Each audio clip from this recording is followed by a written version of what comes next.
Alright, in this problem we're going to take a look at how to find the eigenvalues and eigenvectors for a state of generalized plane strain. And what I mean by generalized plane strain is that we have normal strains and a shearing strain that lie in a particular plane. In this example, the 1-2 plane or the xy plane. And then we don't have any shearing strains out of the plane, but we have a normal strain out of the plane, which would be the 5. Now, at the end of this video, we'll go through and we'll try to put this all in context, but let's just kind of get to the point and start working this eigenvalue problem. And this will be similar to what I will ask you to do on your quiz for elasticity. This type of problem in addition to index notation type questions. Now, because we have zeros in the positions that we have zeros in, this problem really reduces down to a two-dimensional eigenvalue problem. It's really easy to solve. We'll explain all this later at the end, but with the 5 in this position with the zeros here and here, I can immediately write down that one of the eigenvalues is 5, and that's associated with the unit eigenvector direction 0, 0, 1.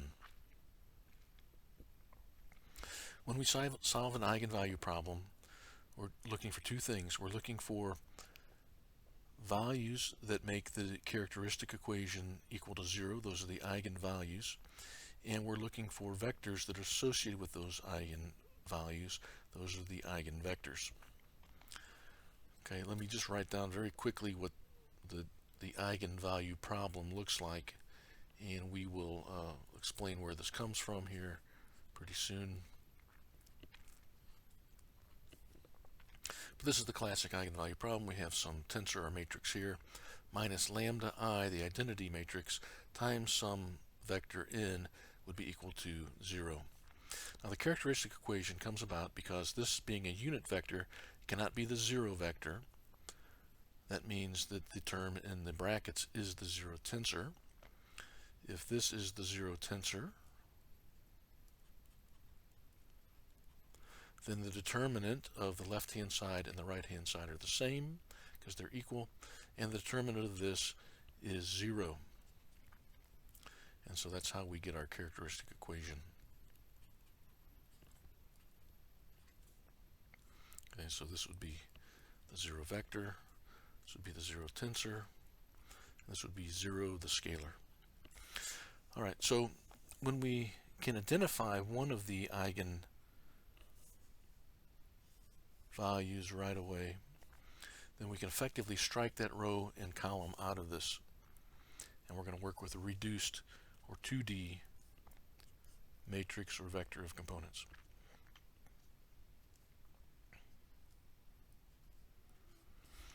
Okay, so here's our reduced matrix or our tensor here.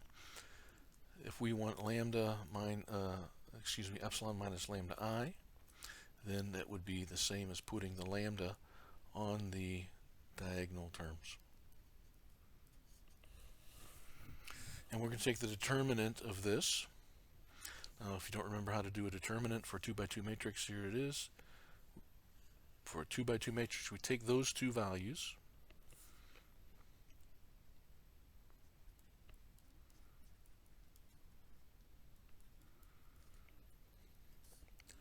multiply them together, and then we subtract away these two multiplied together.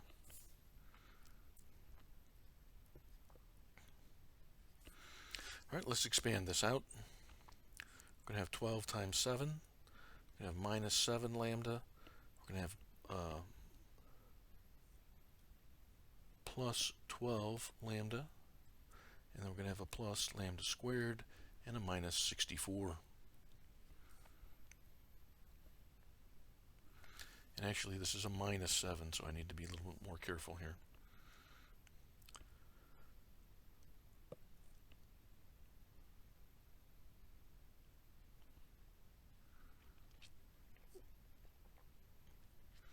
So I'm going to have a plus 7 and a minus 12. Alright, I think I got that fixed. And then a minus sign right here. Okay.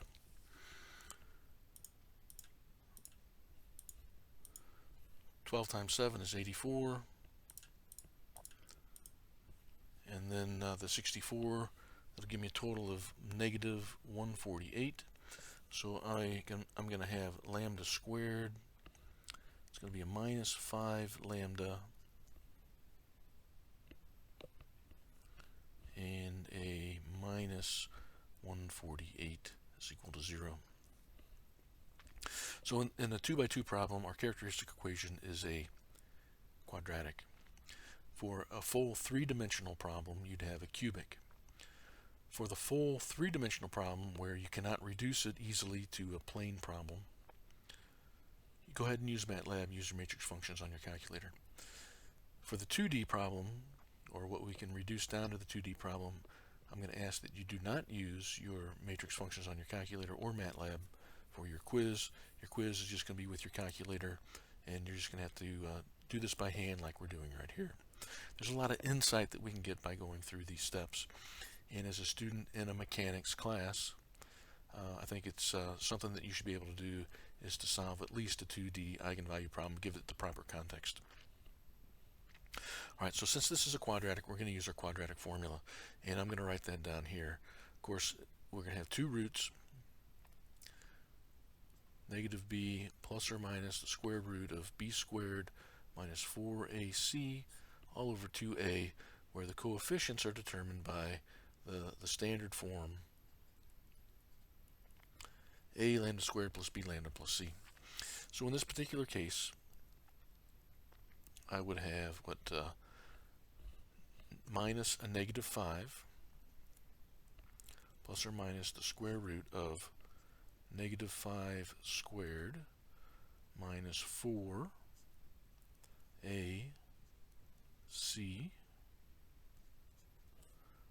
all over 2a. Alright, so this can be 2.5 plus or minus. Let me get the calculator out.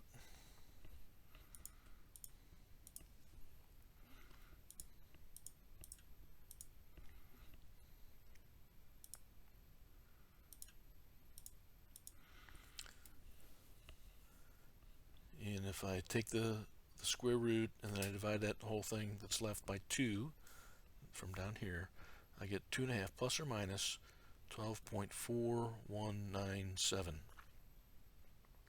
So I'm going to have two roots. Lambda 1 is going to be equal to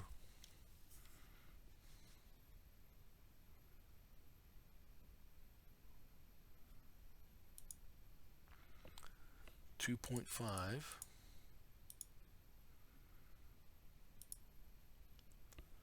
plus that 14.9197,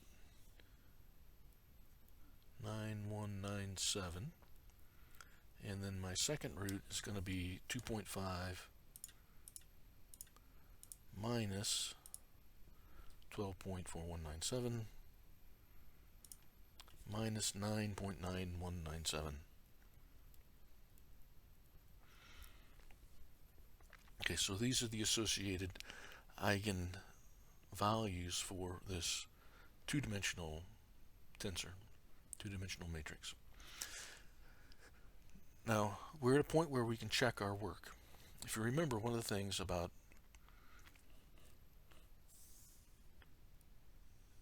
a tensor is it has certain invariants. One of the invariants is the trace of the tensor. We calculate the trace of the tensor by adding the diagonal components.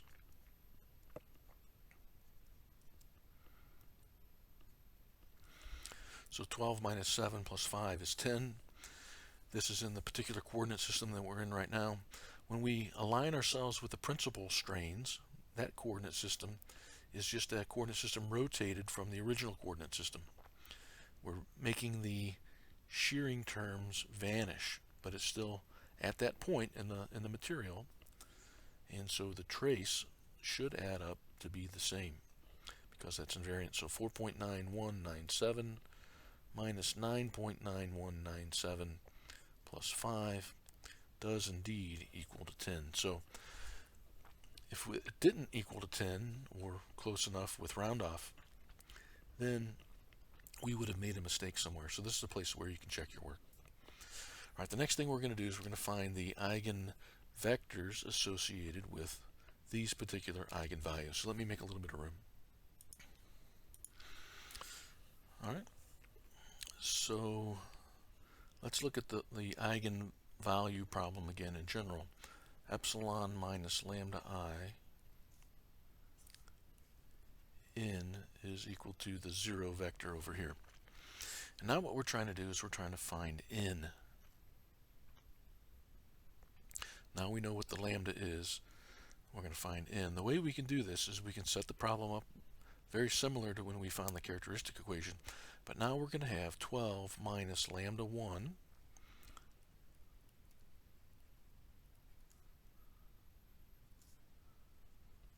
and then we're going to have minus 7 minus lambda 1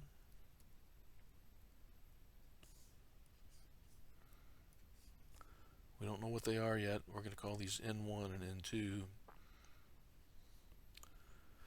And you know, maybe I should put a little star by them because initially we're going to look at the directions and they're not initially going to be unit vectors, but that's going to be equal to 0, 0. All right, so if I take these two values, I think I'm going to get minus 2.9197 n1 star plus 8 n2 star, and that's going to be equal to 0.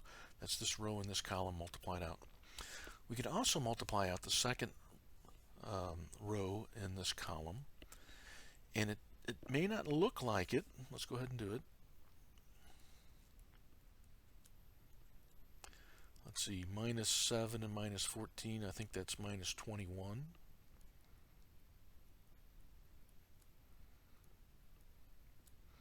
These look like very different equations. It's going to turn out they are not linearly independent. They are the same equation. We'll see. Maybe we'll come back at the end and show that. Maybe we'll do it now. We'll see. All right. So what I'm going to do is I'm going to find a ratio between n1 and n2 star. So let me solve. I'm going to take equation 1, and I'm going to bring it over here, and I'm going to solve for n1, or n1 star. Okay, so I'm going to take this to the other side, so I'm going to have a minus 8 n2 star. I'm going to divide it by minus 2.9197. Let's go ahead and do this then. For equation 2, I am going to take and solve for n1 star, and I will have 21.9197 n2 star, and I'm going to divide it by 8. All right, let's see what I get for both of those. So 8 divided by 2.9197, I get 2.74, pretty much exactly. There's a few zeros and then some other stuff. And I'm going to take 21.9197. Oops.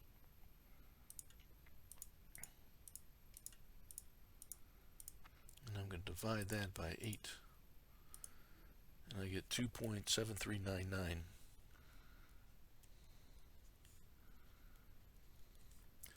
So the point here is that you only need to do the first row. You don't have to do both equations in this, but you just need to do the first one. All right, well, what do I have right now? So the eigenvector is a direction vector. Now a direction vector doesn't have to be a unit vector. Direction vector could just be off in some direction, and its own magnitude could be small, could be large. Wherever it points is the important thing. It's not the magnitude, it's where it points. So right now what we have is, say we could take the value of n2 star equal to 1, in which case I would have a vector that would have components 2.741, and it would point off in a particular direction. What we really want, though, is we want the unit eigenvector for our purposes in our class. The direction's important, but we need it to be a unit eigenvector for the things that we're going to do with it later. So to make this a unit eigenvector, I'm going to divide it by the magnitude.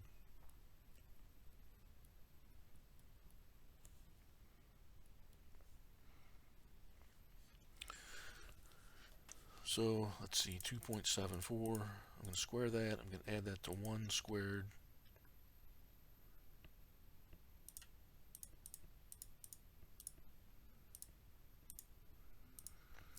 I'm going to take the square root of that. Let me go ahead and write it down.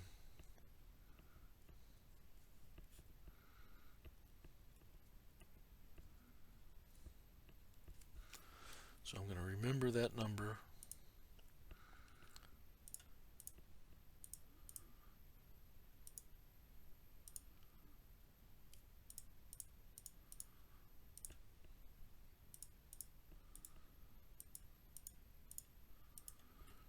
And I get 0.3428.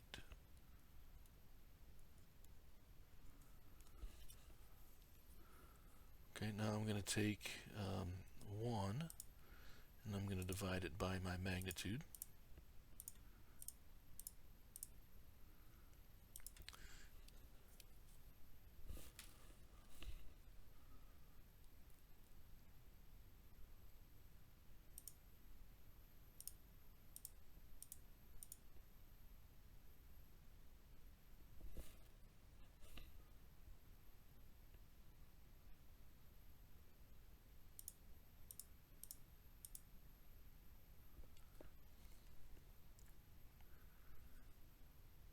Oh, and actually I made a mistake. 2.74 divided by 2.9167.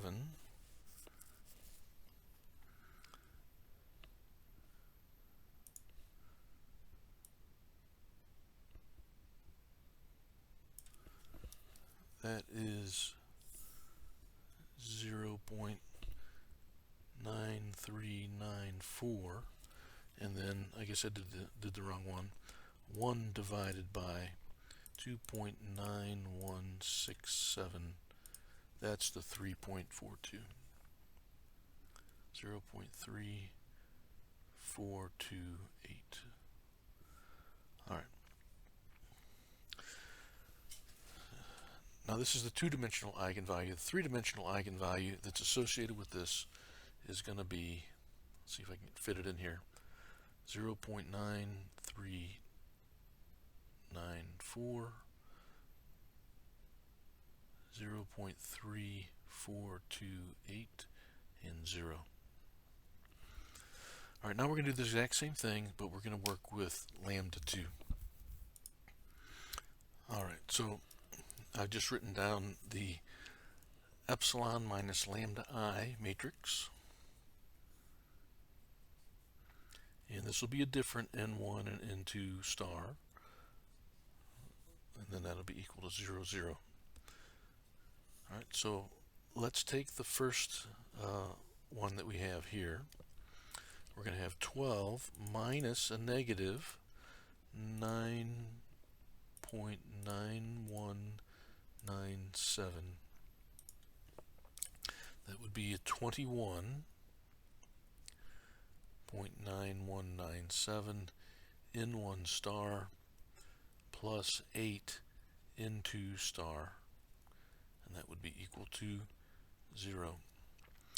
So I'm going to do the same thing that we have done previously. I'm going to take and I'm going to solve for n1 star.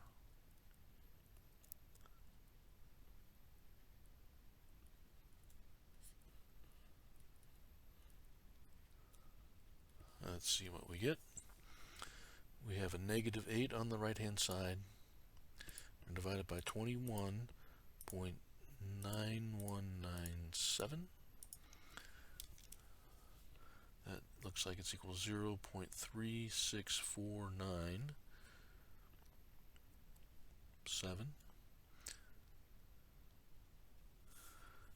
take n2 star equal to 1, and so we're going to have a vector. It's not a unit vector yet, but it will have a vector that'll look like 0.36497, 1.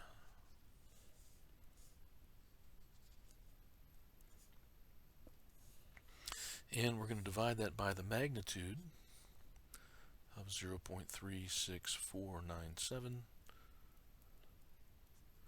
and then that will give us our unit vector components n1 and n2 associated with this particular eigenvalue.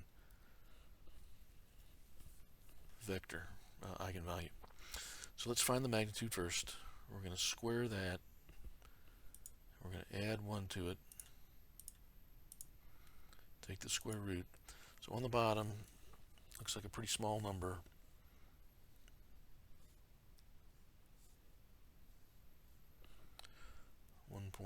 .0645. Let me just check that just to make sure I haven't made a mistake here. 0.36497. I'm going to square that. I'm going to add that to 1. And then I'm going to take the square root. Yep. Okay. Now I'm going to take 0.36497. I'm going to divide it by 1.0645, and I get the value 0.3428.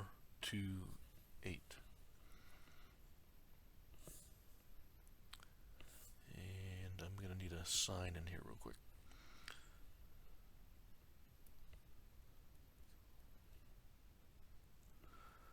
Alright, so this should actually have a negative sign right here from there. And so that's going to make that a negative sign. That doesn't change this at all. So it just makes this a negative value right here. Alright, now I'm going to take 1 and I'm going to divide it by 1.0645. I'm going to get 0.9394. The full three-dimensional eigenvalue, then eigenvectors minus 0.3428, 0.9394, 0. All right, so we've solved the eigenvalue problem. Now there's a way that we can check to make sure that we have a good answer. All of our eigenvectors have to be perpendicular to one another. And that's easy to see once we have these in this unit eigenvector way of writing it. If we were to take this 0, 0, 1 and dot it with 0.9394, 0.3428, and 0, obviously we would get 0. If we took this 0, 0, 1 and dot it with this one, we would also get 0. And if we take the eigenvector associated with lambda 1,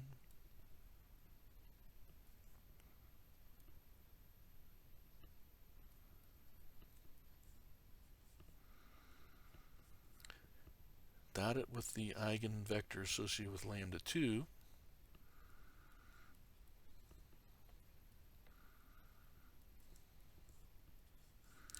obviously when we multiply these together with a negative sign, we get equal and opposite to these two multiplied together that don't have the negative sign. So those are also perpendicular. So it's a very nice way to be able to check your work. Alright, so this is what I want you to be able to do on your quiz for this part of the problem. If you really get quick with it, it should only take 20 minutes, maybe even less.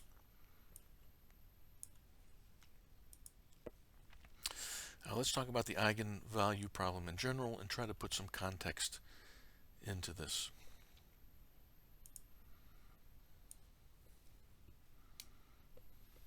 If you've had a class in linear algebra, then a lot of this should be very familiar. But basically what we're trying to do is we're trying to take a state of strain and And for my purposes, I'm going to represent this very similar to what you might represent stresses in an undergraduate mechanics materials class. Strains have a little different meaning, but it's a tensor after all, so we should be able to represent tensors in a similar way.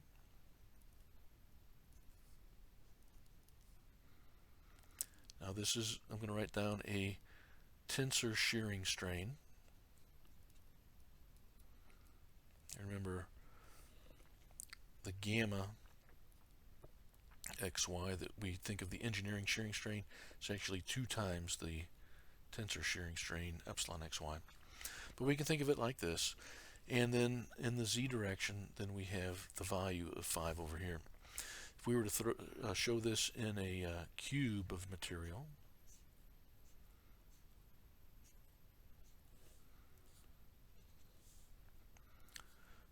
the 5 would be like out in here. We would have the 12 and the minus 7. Let's see, I need to be a little bit careful here with my coordinate systems. If this is x and this is y, then z would be out this way, so I think I'm okay like that.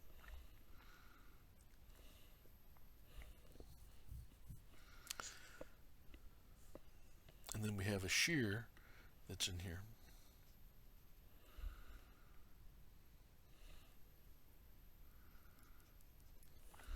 And so what we're trying to do is we're trying to rotate this block around in space, or we're trying to spin this in space so that we maximize the normal strains and we vanish the shearing strains. Effectively, we are diagonalizing the strain tensor. And that's what an eigenvalue problem is. We're trying to diagonalize it. And so when I wrote down previously epsilon minus lambda I in, another way to think of that then is from the diagonalization point of view, we are trying to find a vector and associated values such that epsilon n would be equal to lambda n. So this is kind of the general construct of the eigenvalue problem. Now, let's start from that line. We know that if we take the identity tensor and multiply it by the same n over here, that still gives me the line above. And so that's how I can finally get to the previous line that I initially wrote down.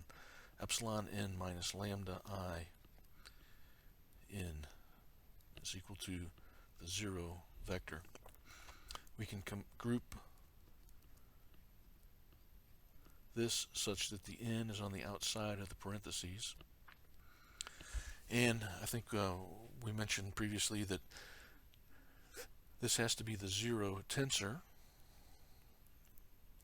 If this is a unit eigenvector, this can't be the 0 vector. That's how you can get 0 on this right-hand side. And the determinant of the 0 tensor is 0. So that means the determinant of this thing in parentheses is 0. That's how we develop the characteristic equation. So just a little background. Effectively, depending on what your background is and what your perspective is, we are effectively diagonalizing the strain tensor. Now, for the generalized plane strain case that I'm illustrating here, it's already partially diagonalized. So that's how we can reduce it to a 2D problem. If you have a full 3D problem where you have values in these spots, as well as these other places, the idea is the same, but it's harder to do that by hand. It's not impossible. You can solve cubic equations by hand if you have to. In this day and age, use MATLAB, use your calculator if you have a fully 3-dimensional problem. All right, I think that's all I wanted to talk about with this, and please be prepared for this kind of problem on your quiz.